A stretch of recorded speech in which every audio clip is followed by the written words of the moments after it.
ये तो पक्का है कि सबका नंबर आएगा। अब कैसे आएगा इस पर हम वीडियो में आगे डिटेल में बात भी करेंगे, लेकिन उससे पहले एक बहुत जरूरी सूचना।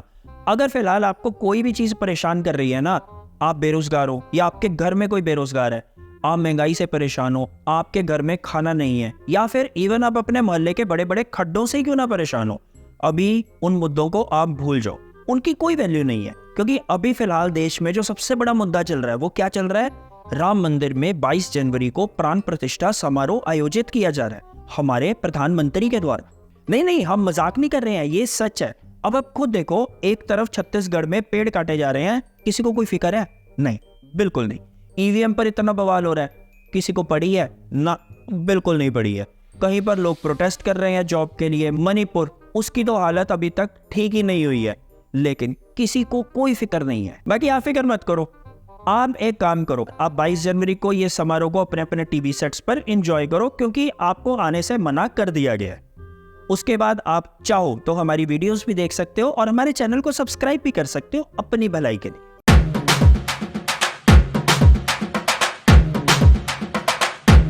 हम्बा हम्बा रम्बा रम्बा कम्बा कम्बा। वैसे आप कुछ भी कहो, हमारे देश में एक आदमी है जो कुछ भी बोलकर कुछ भी करके बड़े इजीली बचकर निकल जाता है।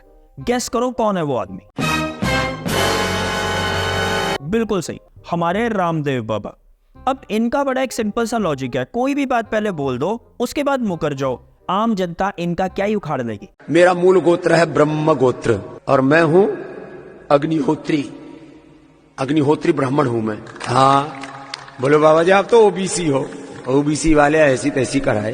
ऐसा हमने तो कोई बैन नहीं दिया। आपने बोला था ओवैसी के ऐसी की तैसी, ओबीसी के ऐसी की तैसी। ओवैसी तो वो तो उल्टा दिमाग का है, उसके बारे में क्या? ओबीसी का नहीं है, ओबीसी का हमने कभी कुछ उल्टा नहीं बोला। ठीक, गजब टूबीबाज आदमी। अच्छा, हमें तो कभी कभी ये भी लगता है कि ज्यादा योगा करना भी खतरनाक है। उससे होता क्या है, आपकी बॉडी के अंदर कई जगह से संतुलन बिगड़ जाता है। मैं इधर बैठता हूँ, इधर ऐसे आओ। लेकिन आप इस बाबा जी की भी फिक्र मत करना। क्यों? क्योंकि आपके पास पैसे की कमी नहीं है, आप बहुत अमीर हो। नहीं, मैं नहीं मानता।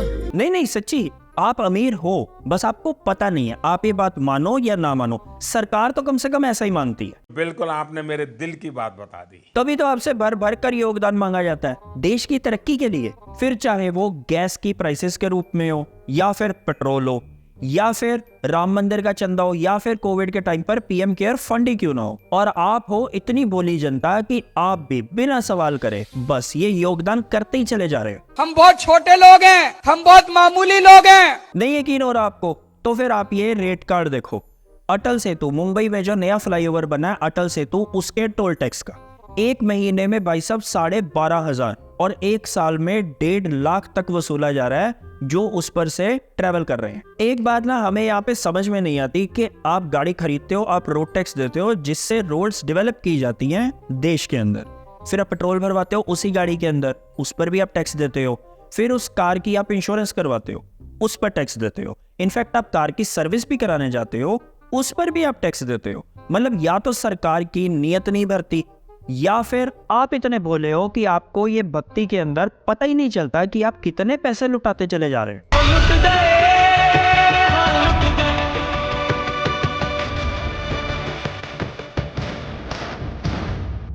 अच्छा, मजे की बात यह है कि इंडिया के अंदर पर कैपिटा इनकम जो आम आदमी की आय है एक साल की, वो तकरीबन 1,40,000 है, लेकिन इस टोल टैक्स का जो रेट है एक साल का वो 1.5 लाख है। मतलब आम आदमी जो पर कैपिटा इनकम है आम आदमी की, उससे भी ज्यादा। ये होती है फकीरी। ये फकीरी है। आप एक बात समझो, हमने इस वीडियो में आपसे कहा था कि आप नेताओं के लिए कमाते हो, जो कि बिल्कुल सच है। और सबसे ज्यादा आपका तब कटता है जब वही नेता आपसे पैसा लूटते हैं और उसके बाद ऐसी हाईवेज पर ट्रेवल करते हैं और वो टोल टैक्स भी नहीं देते। उनको पेट्रोल का खर्चा भी नहीं देना पड़ता, उनकी कार भी जो होती है वो सरकारी होती है। मतलब एक तरह से अगर देखा जाए ना, तो आप अपनी गाड़ी के साथ साथ नेताओं की गाड़ियां भी मेंटेन करने में पूरा योगदान कर रहे हो। कितना कटवाओगे? अब हमें समझ में नहीं आता। अगर हम करें तो करें क्या, बोले तो बोले क्या। एक बात तो पक्की है, जैसा राहत इंदौरी भाई साहब ने भी कहा था, लगेगी आग तो आएंगे घर कई जद में, यहाँ पर सिर्फ हमारा मकान थोड़ी है। मतलब सिंपल भाषा में सबका नंबर आएगा, फिर चाहे वो आम आदमी हो या फिर किसान हो या पहलवान हो या फिर संत हो। चलो शुरू हम आम आदमी से करते हैं। अब अयोध्या में राम मंदिर बन रहा है, बहुत खुशी की बात है। वही अयोध्या के अंदर राम पथ बनाने के लिए 2200 दुकानें तोड़ दी गई, 800 घरों को तोड़ दिया गया, 30 मंदिर तोड़ दिए गए और 9 मस्जिदें तोड़ दी गई। और तो और आप ये वीडियो देखो, इट्स रियली सैड। इसी पथ पर श्री राम हॉस्पिटल के पास 70 वर्षीय सुशीला देवी का 2 कमरों का मकान था, जिसे 1 साल पहले बुलडोज कर दिया गया। सुशीला देवी का कोई परिवार भी नहीं था जो उन्हें सहारा दे सके, इसलिए सुशीला देवी 2 महीनों तक फुटपाथ पर भटकती रही और अंत में वृद्धा आश्रम में रहने को मजबूर हैं। कि राम ये कहे हैं कि घर तोड़ दीजिए, गरीबों को और गरीब बना दीजिए, ये तो नहीं कहे राम ना। हाँ ना, राम मांगने आए हैं कि पूरा बनवाओ, पूरे में हम रहेंगे, फिर विदेशियों को लाके बसाओ, ये नहीं कहे हैं राम। अब ये बात तो गलत है, राम आ रहे हैं खुशी की बात है, लेकिन आम आदमी के घर उजाड़ कर आ रहे हैं। मेरे राम तो एटलीस्ट ऐसे नहीं है। राम के विरोधी नहीं है, राम हम भी मंदिर चाहते थे, राम रथ हम भी बजरंग दल के थे, सब कुछ थे, लेकिन हमारा मेन समस्या ये है कि ये लोग बेरोजगारी फैला रहे हैं।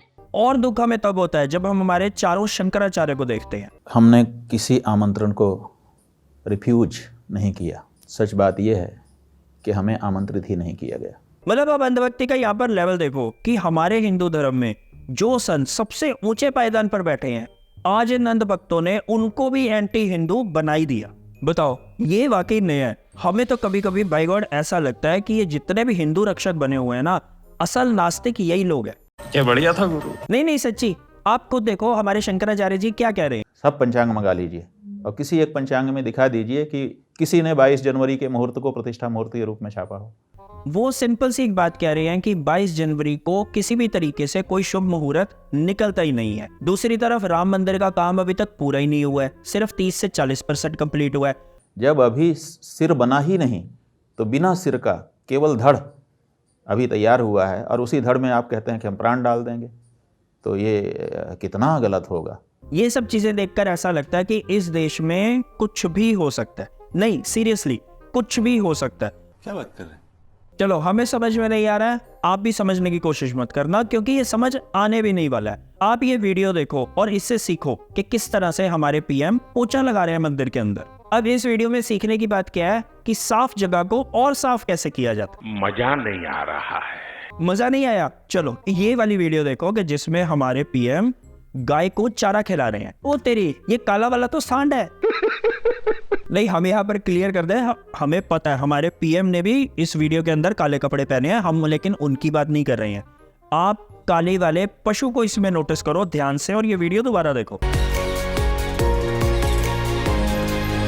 हरि राम कृष्ण जगन्नाथ प्रेमानंद, ये क्या हुआ? एक बात तो यहाँ पर पक्की है कि आप चाहे गाय को चारा खिलाओ या फिर आप मंदिर में पोछा मारो, आपको और हमको कोई नहीं देखने वाला। लेकिन वही जब प्रधानमंत्री करते हैं तो वो हो जाती है नेशनल न्यूज। क्यों?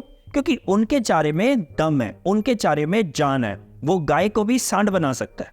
ये झूठ है, झूठ है, झूठ है। अब राम मंदिर बन रहा है, इस बात की एक हिंदू होने के नाते मुझे भी खुशी है, लेकिन जब आप वहाँ के यूथ को सुनते हो ना तो उसको आप इग्नोर नहीं कर सकते। अयोध्या में रेस्टोरेंट बन रहे हैं, होटल बन रहे हैं, मॉल बन रहे हैं, इससे युवाओं को रोजगार मिलेगा। सर, मैं आपके सजेशन पे मैं आपको दिखा रहा हूँ, आज रिज्यूम लेके, मैं अपना सीवी लेके आपके बनाए हुए सारे रेस्टोरेंट होटलों में गया, जहां मुझे ये पता चला कि जितने भी मैनेजर और अच्छे पोस्ट पे हैं सब आपके लोग भर्ती हुए हैं और अयोध्या के युवाओं को बेटर की नौकरी मिल रही है। अब ये हाल है एक्चुअल में वहाँ के यूथ का। आप एक चीज नोटिस करना कि इस देश में जो गोदी मीडिया है और जो सरकार है वो असल मुद्दों से किस तरह से आप लोगों का ध्यान हटाकर रखती है और बस एक ही चीज पर फोकस कर चलती है कि आपको सोते जागते, उठते बैठते, नहाते धोते, खाते पीते हर जगह कौन दिखना चाहिए? मोदी जी। लेकिन जहां पर कोई भी गड़बड़ हो, जहां पर कोई भी असल का मुद्दा आ जाए, वहां पर कौन नहीं दिखना चाहिए? मोदी जी। वाह मोदी जी वाह। तभी आप देखो कि मणिपुर में अभी तक हालात ठीक नहीं हुए, लेकिन कोई बात नहीं है इसके ऊपर। हम लोग काबूपी से आए हैं, हाँ। उधर पर हमारा घर जला दिया, और लोग हमारे दूसरे गांव में छुप रहे थे, हम लोगों को मारने के लिए उन्होंने ढूंढा। यूपी में छोटे छोटे बच्चों को लेकर लोग प्रोटेस्ट कर रहे हैं नौकरी के लिए इतनी सर्दी के अंदर, लेकिन कहीं पर कोई चर्चा नहीं। गुजरात में फेक टोल बनाकर 1.5 साल तक वसूली चलती रही, लेकिन आपको कहीं पर भी ये खबर देखने को मिली? दिखेगी भी नहीं। इसीलिए हमने आपको वीडियो की स्टार्टिंग में ये बात बोल दी थी कि इस देश में फिलहाल सबसे बड़ा मुद्दा राम मंदिर का है, क्योंकि बातें तो बहुत हैं लेकिन किसी भी बात में वो बात ही नहीं जो राम मंदिर की बात में है। युग राम राज का आ गया, शुभ दिन ये आज का आ गया। हुई रोशन मेरी गलियां, हुई रोशन मेरी गलियां। तभी तो हम हमेशा कहते हैं India is great, be healthy, be happy. बाकी तू बोल दे यार। रघुपति राघव